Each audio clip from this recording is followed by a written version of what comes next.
ನಮಸ್ಕಾರ ಸ್ನೇಹಿತರೆ, ನಂದನ ಕಲರವ ಚಾನಲ್ಗೆ ಸ್ವಾಗತ ಸುಸ್ವಾಗತ. ಈಗ ನೇರವಾಗಿ ಶ್ರೀರಾಮಕೃಷ್ಣರ ಜೀವನಾಮೃತವನ್ನು ಸವಿಯೋಣ.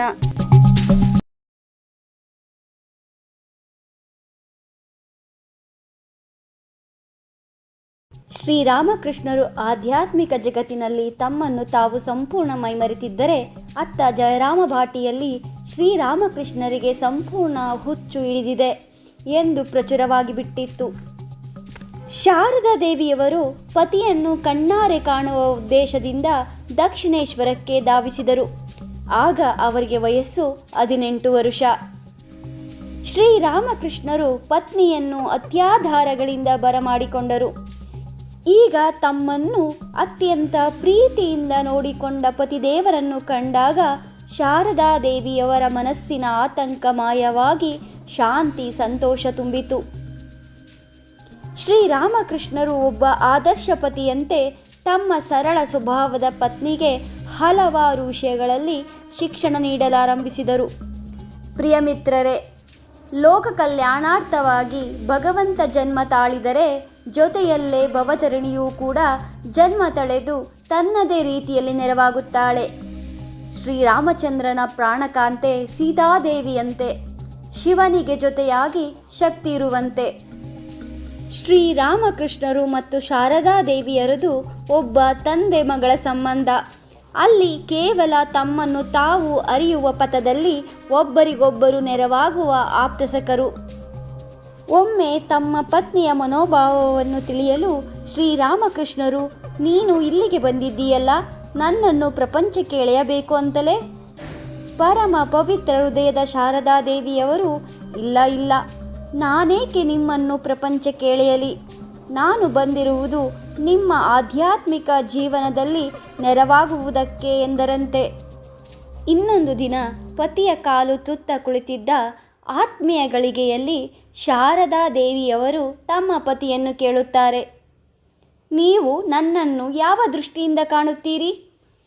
ಒಡನೆಯೇ ಶ್ರೀರಾಮಕೃಷ್ಣರೆನ್ನುತ್ತಾರೆ, ಮಂದಿರದಲ್ಲಿ ಪೂಜಿಸಲ್ಪಡುತ್ತಿರುವ ಜಗನ್ಮಾತೆ, ನಹಬತ್ ಖಾನೆಯಲ್ಲಿ ವಾಸಿಸುತ್ತಿರುವ ನನ್ನ ಜನ್ಮದಾತೆ, ಅವಳೇ ಈಗ ಇಲ್ಲಿ ನನ್ನ ಕಾಲನ್ನು ಒತ್ತುತ್ತಾ ಕುಳಿತಿದ್ದಾಳೆ ಎಂಬುದೇ ನನ್ನ ಭಾವನೆ.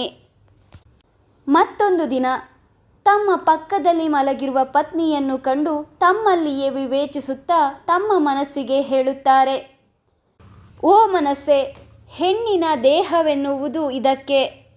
ಜಗದ ಜನರೆಲ್ಲ ಪರಮ ಭೋಗದ ವಸ್ತುವೆಂದು ಭಾವಿಸಿ ಚಪಲ ಚಿತ್ತರಾಗಿ ಧಾವಿಸುವುದು ಈ ದೇಹದ ಹಿಂದೆಯೇ.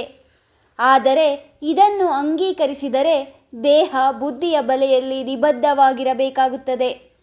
ಆನಂದ ಸ್ವರೂಪನಾದ ಆ ಭಗವಂತನನ್ನು ಎಂದಿಗೂ ಪಡೆಯಲು ಸಾಧ್ಯವಿಲ್ಲ.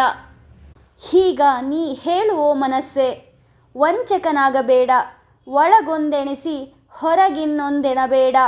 ಸತ್ಯವಾಗಿ ಹೇಳು, ನಿನಗೆ ಈ ಹೆಣ್ಣಿನ ದೇಹ ಬೇಕೋ ಅಥವಾ ದೇವರು ಬೇಕೋ? ನಿನಗೆ ಈ ಸ್ತ್ರೀ ಶರೀರವೇ ಬೇಕಿದ್ದರೆ ಇಗೋ ನೋಡು, ಅದು ನಿನ್ನೆದುರಿಗೆ ಇದೆ, ನೀನದನ್ನು ಅನುಭವಿಸಲು ಸ್ವತಂತ್ರ. ಹೀಗೆ ವಿವೇಚಿಸುತ್ತಾ ತಮ್ಮ ಮಡದಿಯ ಮೈಯನ್ನು ಮುಟ್ಟಲು ಕೈಚಾಚಿದರು. ಅಷ್ಟರಲ್ಲಿ ಅವರ ಮನಸ್ಸು ದೇಹಗಳು ಎಷ್ಟೊಂದು ರಭಸದಿಂದ ಹಿಮ್ಮೆಟ್ಟಿತೆಂದರೆ ಅವರು ಇದ್ದಕ್ಕಿದ್ದಂತೆ ಗಾಢ ಸಮಾಧಿಯಲ್ಲೇ ಲೀನವಾಗಿ ಬಿಟ್ಟರು. ಪ್ರಿಯ ಮಿತ್ರರೇ, ಸಮಾಧಿ ಯೋಗಶಾಸ್ತ್ರಗಳು ಉದ್ಘೋಷಿಸುವ ಅತ್ಯುನ್ನತ ಸ್ಥಿತಿ.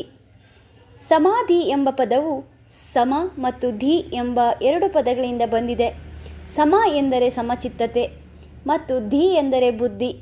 ಸಮಚಿತ್ತದ ಬುದ್ಧಿಯ ಸ್ಥಿತಿಯನ್ನು ತಲುಪಿದರೆ ಅದನ್ನು ಸಮಾಧಿ ಎಂದು ಕರೆಯಲಾಗುತ್ತದೆ.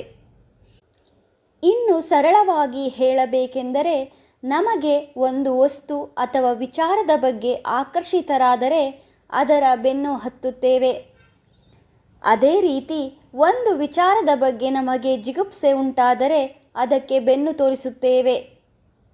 ಹೀಗೆ ಆಕರ್ಷಣೆ ಇಲ್ಲವೇ ವಿಕರ್ಷಣೆಯ ಯಾವ ಭಾವವೂ ಇಲ್ಲದೆ ಮನಸ್ಸಿನ ಸಮತೋಲನ ಸಮಾಧಿಯಿಂದ ಸಾಧ್ಯ.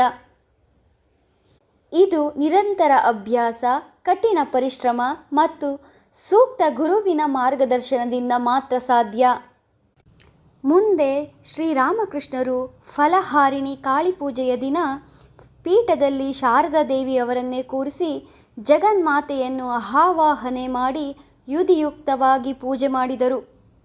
ಪೀಠದಲ್ಲಿ ಈಗ ಸಾಮಾನ್ಯ ಶಾರದಾ ದೇವಿಯವರು ಇರಲಿಲ್ಲ, ಬದಲಾಗಿ ಆ ಜಗನ್ಮಾತೆಯೇ ನೆಲೆಸಿದ್ದಳು. ಇಂಥ ಅಪರೂಪದಲ್ಲಿ ಅಪರೂಪವಾದ ಸಂಗತಿಯನ್ನು ಈ ಪರಂಪರೆಯಲ್ಲಿ ಮಾತ್ರ ಕಾಣಲು ಸಾಧ್ಯ. ಈಗ ಶ್ರೀರಾಮಕೃಷ್ಣರಿಗೆ ವಿಶ್ವದ ಪ್ರತಿಯೊಂದು ವಸ್ತುವು ಜಗನ್ಮಾತೆಯ ಪ್ರತೀಕ. ಹೀಗೆ ಹಲವು 10 ಸಾಧನೆಗಳನ್ನು ಮಾಡುತ್ತಾ ಆಧ್ಯಾತ್ಮಿಕ ಲೋಕದ ಧ್ರುವತಾರೆಯಂತೆ ಕಂಗೊಳಿಸುವ ಶ್ರೀರಾಮಕೃಷ್ಣರು ತಮ್ಮ ದಿವ್ಯಾನುಭವಗಳನ್ನು ಪ್ರಾಮಾಣಿಕ ಆಧ್ಯಾತ್ಮಿಕ ಸಾಧಕರಿಗೆ ತಿಳಿಸಬೇಕೆಂದುಕೊಂಡರು. ಅಂತೆಯೇ ಶ್ರೇಷ್ಠ ಶಿಷ್ಯರಿಗಾಗಿ ಪರಿತಪಿಸುತ್ತಿದ್ದರು. ಇದೇ ಸಮಯದಲ್ಲೇ ಅತ್ತ ನರೇಂದ್ರನ ಹೃದಯದಲ್ಲೂ ಶ್ರೀರಾಮಕೃಷ್ಣರನ್ನು ಕಾಣಬೇಕು. ಕಂಡು ಮಹಾಶಯರೇ, ನೀವು ದೇವರನ್ನು ಕಂಡಿದ್ದೀರಾ ಎಂದು ಕೇಳಬೇಕು ಎನ್ನುವ ತವಕ ಹುಟ್ಟಿದೆ. ಮುಂದುವರಿಯುತ್ತದೆ. ಶುಭ ದಿನ.